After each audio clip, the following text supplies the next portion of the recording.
let's get pumped for some July releases, baby!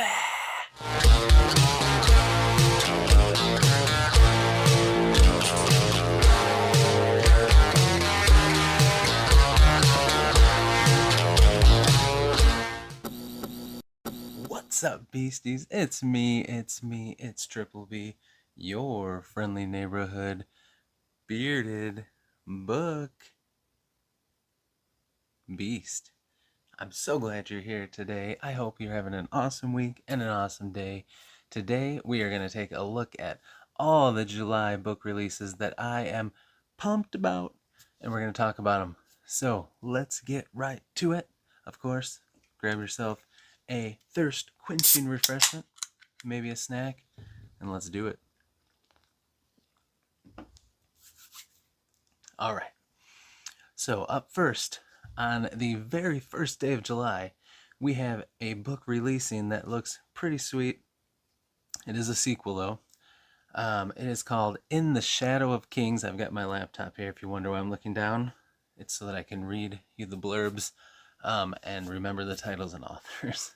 But first up is In the Shadow of Kings by Philip Quintrell. It's a sequel to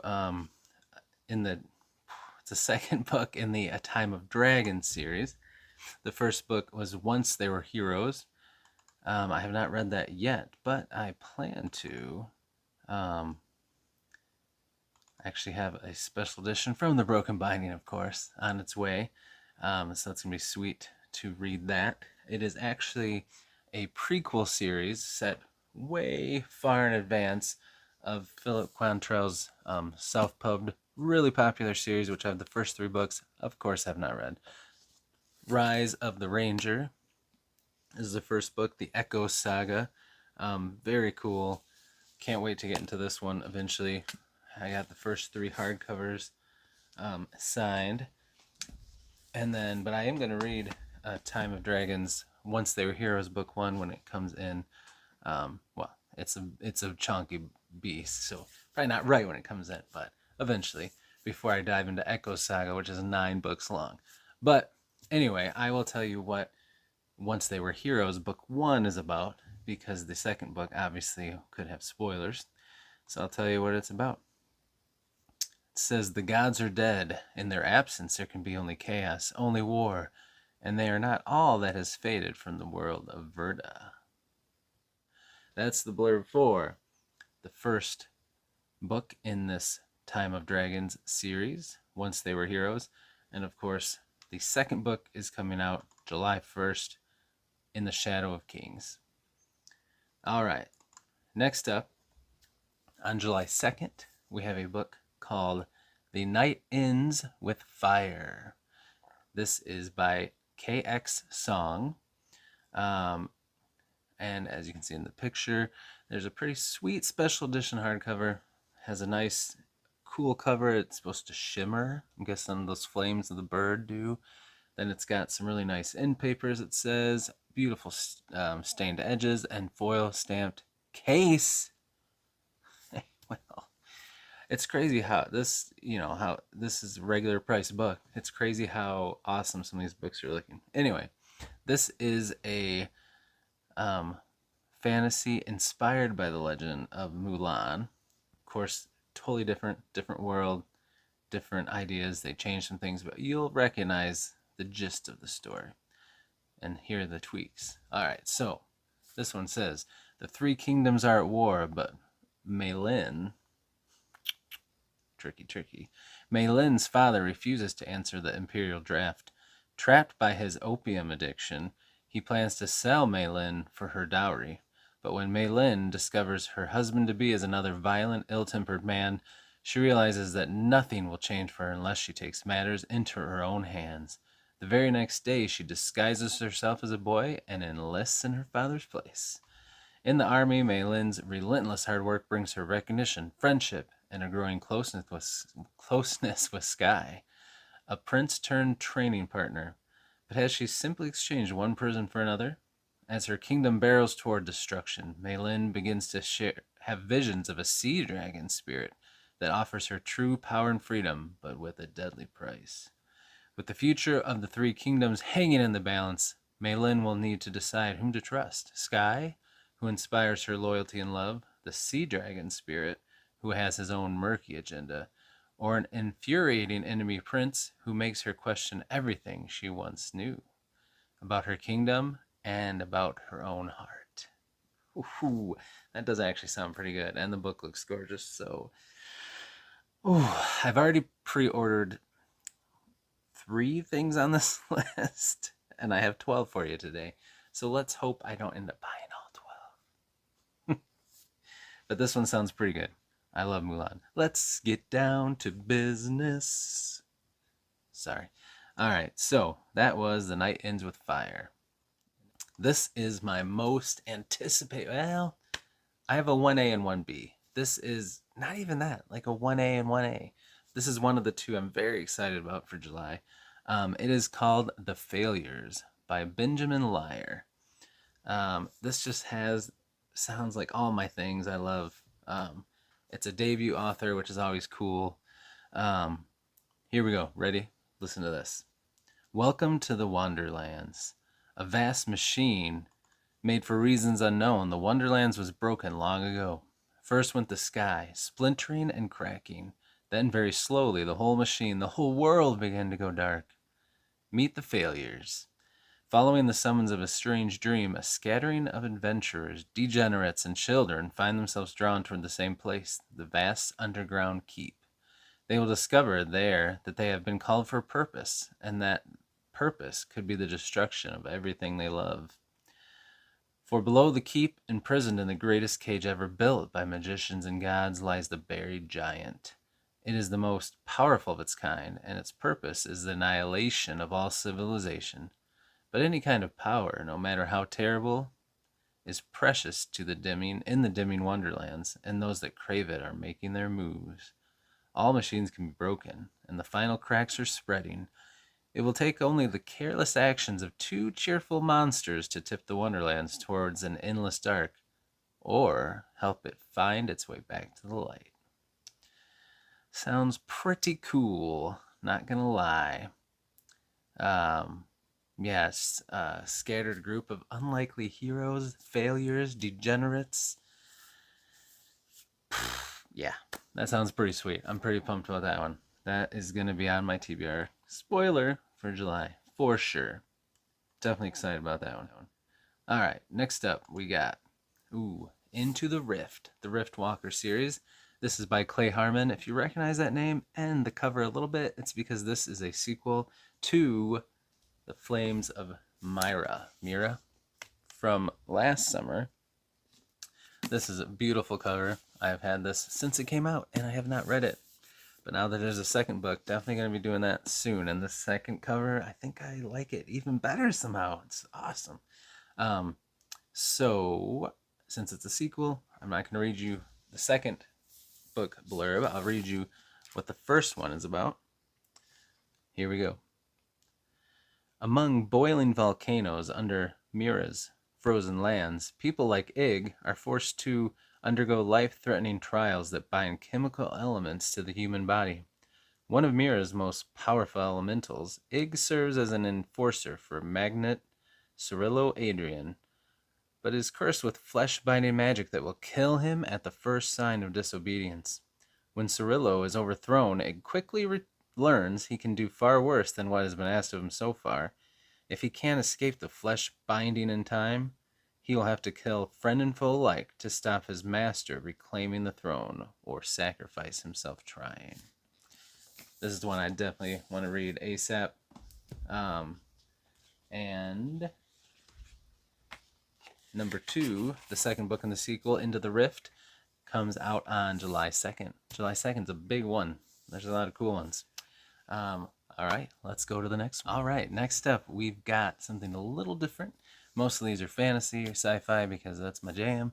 But this one just sounded really interesting, and it's by an author I've always wanted to check out. So I put it on here. We got a historical adventure in the American West with a different spin on it. So it's called Dark Frontier by Matthew Harvey, who is a popular historical fiction writer. I think he's done historical fantasy. Maybe not. But anyway, this one sounds pretty good. So, it says, a man can flee from everything but his own nature. 1890, Lieutenant Gabriel Stokes of the British Army left behind the horrors of war in Afghanistan for a role in the Metropolitan Police. Though he rose quickly through the ranks, the squalid violence of London's East End proved just as dark and oppressive as the battlefield.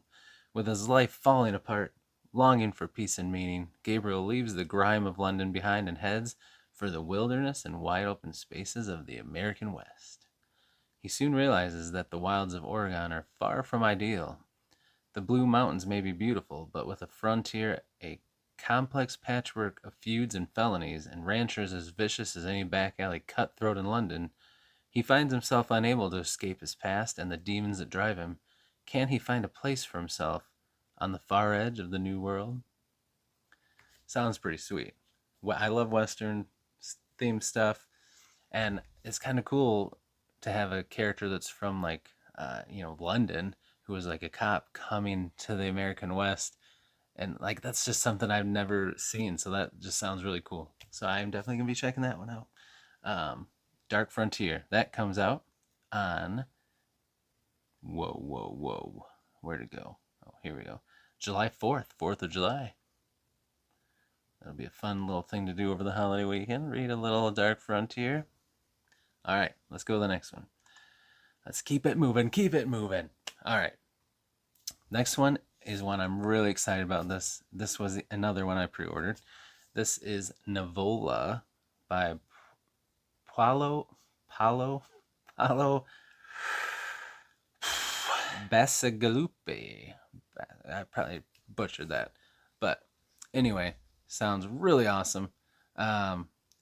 This author wrote The Wind-Up Girl and The Water Knife, which I have not read. But this one sounds pretty sweet. All right, so here we go.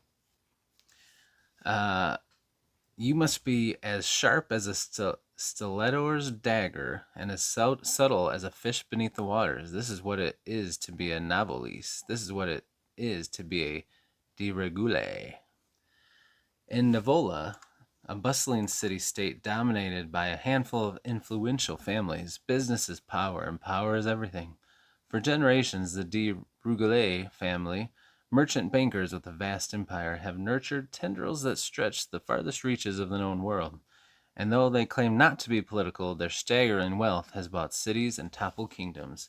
Soon, Daviso de Regule, I have to get used to saying that, will be expected to take the reins of power from his father and demonstrate his mastery of the games of Navalese diplomacy, knowing who to trust and who to doubt, and how to read what lies hidden behind a smile.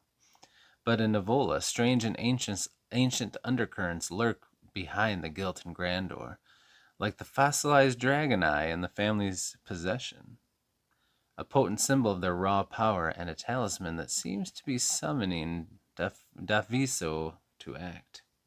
As tension rises and the events unfold, Daviso will be tested to his limits. His fate depends on the eldritch dragon relic and what lies buried in the heart of his adopted sister, Celia, whose own family was destroyed by Navola's twisted politics. With echoes of Renaissance Italy, The Godfather, and Game of Thrones, Navola is a stunning feat of world building and a mesmerizing depiction of drive and will. Yeah, sounds pretty sweet. Definitely checking that one out. That comes out on July 9th. All right, next up, another July 9th. This is called These Deathless Shores. It's a retelling of Peter Pan. This is by P.H. Lowe. Pretty sweet cover. This says, Jordan was once a lost boy, convinced she would never grow up. Now she's 22 and exiled to the real world, still suffering withdrawal from the addictive magic dust of her childhood. Cool spin. With nothing left to lose, Jordan returns to the island and its stories of pirates and war and the heartlessness of youth, intent on facing Peter one last time on her own terms. That makes her a villain? So be it. pretty sick. That sounds pretty good. All right, definitely gonna be checking that one out. July 9th. All right, next up, we've got another July 9th. This one looks pretty good too. This one I didn't pre-order, but I am getting through my Inkstone prescription. It is their quarterly book. No, wait. Actually, this might be GSFF, Goldsboro. The July book? I think it is. I don't know.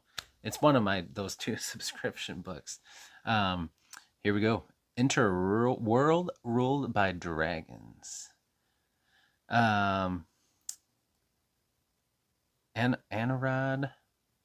I think that's how you say it. Anurad lives only for survival, forging her own way through the harsh jungles of the deep with her Titan Drake by her side. Even when an adventuring party saves her from capture by a local warlord, she's eager to return to her solitary life. But this is no ordinary rescue.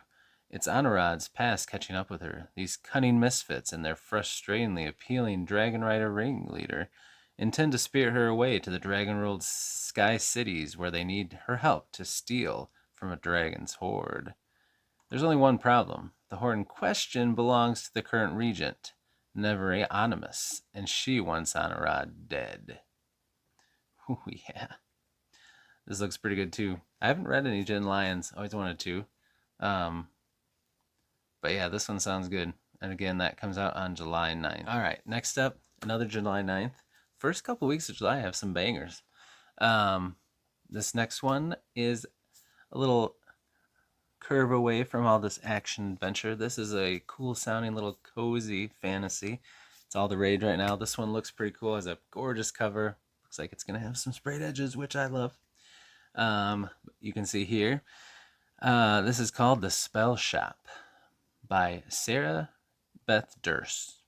It's a romantasy debut. It's a cozy fantasy. But here we go.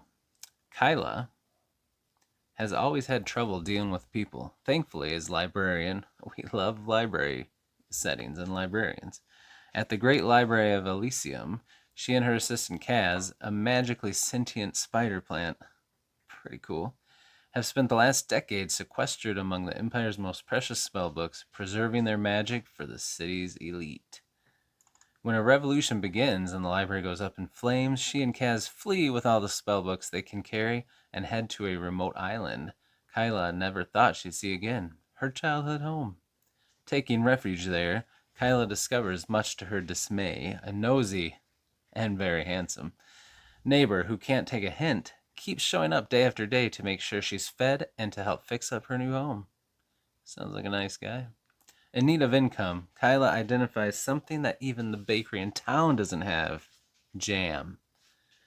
With the help of an old recipe book her parents left her in a bit of illegal magic, her cottage garden is soon covered in ripe berries. But magic can do more than make life a little sweeter, so Kyla risks the consequences of using unsanctioned spells and opens the island's first ever and much needed secret spell shop. Like a Hallmark rom-com, it just got me there. I love me some Hallmark Christmas movies, those rom-coms. Full of mythical creatures and fueled by cinnamon rolls and magic. The spell shop will heal your heart and feed your soul. That tagline, that got me. I'm getting this one. This one comes out July 9th. All right. I've got 3 more. So first up, on July 16th, we have The Bright Sword by Lev Grossman. He is the author of the Magician's Trilogy. Never read that one. I always wanted to. So this will be a cool way for me to see if I like Lev Grossman's writing, because this one sounds awesome. All right. Beautiful cover. The Bright Sword, novel of King Arthur. Wait till you hear this. If you haven't heard about this yet, get ready. This sounds sweet. All right. A gifted young knight named Callum arrives at Camelot to compete for a spot on the Round Table, only to find that he's too late. The king died 2 weeks ago at the Battle of Camlan, leaving no heir and only a handful of the knights of the Round Table alive. They aren't the heroes of legend, though, like Lancelot or Gawain. They're the oddballs of the Round Table, from the edges of the stories, like Sir Palamedes, the Saracen knight, and Sir Dagonet, Arthur's fool, who was knighted as a joke. They're joined by Nimue, who was Merlin's apprentice, until she turned on him and buried him under a hill. Together, this ragtag fellowship will set out to rebuild Camelot in a world that has lost its balance. Arthur's death has revealed Britain's fault lines. God has abandoned it, and the fairies and monsters and old gods are returning, led by Arthur's half-sister Morgan Le Fay. Kingdoms are turning on each other. Warlords lay siege to Camelot, and rival factions are forming around the disgraced Lancelot and the fallen queen Guinevere. Not Genevieve. Guinevere. It is up to Colum. It's probably like Colum, and his companions to reclaim Excalibur. Ooh, yeah. Solve the mysteries of this ruined world and make it whole again. But before they can restore Camelot, they'll have to learn the truth of why the lonely, brilliant King Arthur fell, and lay to rest the ghost of his troubled family and of Britain's dark past. Ooh, that sounds so good. Definitely getting that one. Pre-ordered it. Boom. Getting it. There's also a special edition from Broken Bindings, so if I can get my hands on that, maybe I'll cancel the pre-order and get that. We'll see. I'm crazy, I know. Oh, there's so many good books. Okay, let's keep going. All right, so then we have the last week of July. This one sounds interesting. This is one I do want to read eventually, but I probably won't be like, I'll run out and get it. But it's got a sweet cover. It's called The Dissonance by Sean Hamill. I never read Cosmology of Monsters, his first book. Apparently Stephen King loved it. But this one, it's actually a mixture of The Magicians, which Lev Grossman wrote, and It. Okay, that's pretty interesting already. Here we go. This one says, "You can never go home again," the saying goes, but Hal, Athena, and Aaron have to. In high school, the three were students of the eccentric Professor Marsh, trained in a secret system of magic known as the Dissonance, which is built around harnessing negative emotions, alienation, anger, and pain. Then something happened that shattered their coven, scattering them across the country, stuck in mundane lives alone. Now it's 20 years later. Terrifying signs and portents, not to mention a pointed Facebook invite, have summoned them back to Clegg, Texas. There, their paths will collide with that of Owen, a closeted teenager from Alabama, whose aborted cemetery seance with his crush summoned something far worse. A murderous entity whose desperate driving purpose includes kidnapping Owen to serve as its Renfeld. As Owen tries to outwit his new master, and Hal, Athena, and Aaron reckon with how the choices they made as teens might connect to the apocalyptic event unfurling over the Lone Star State, shocking alliances form, old and new romances brew, and the three unsuccessful adults and one frightened teen are all that stand between reality and oblivion. The Dissonance is a thrilling and beautifully written story of magic and monsters, forgiveness, and friendship. Okay, maybe I will get that one because that sounds pretty good and that cover is fire. But that sounds pretty good. I'm not going to lie. That sounds pretty awesome. That one's July 23rd. All right, and the last one, my 1A and 1A with the failures. This one's pretty sick. All right. The Book of Elsewhere, a novel by China Miéville and Keanu Reeves. Sweet looking cover. I actually pre-ordered this one from Waterstones. They have one that has like a pink spray edge. The cover's a little different because it's a UK cover. So I'll probably also get this one. But it's got end papers that have artwork kind of like the Berserker comic by Keanu Reeves. If you haven't checked that out, I'm going to be reading it in July to get ready for this to come out because it's inspired by that world. I don't know if it's set in it or like similar to that story, but in a bigger fantasy form. I'm super pumped.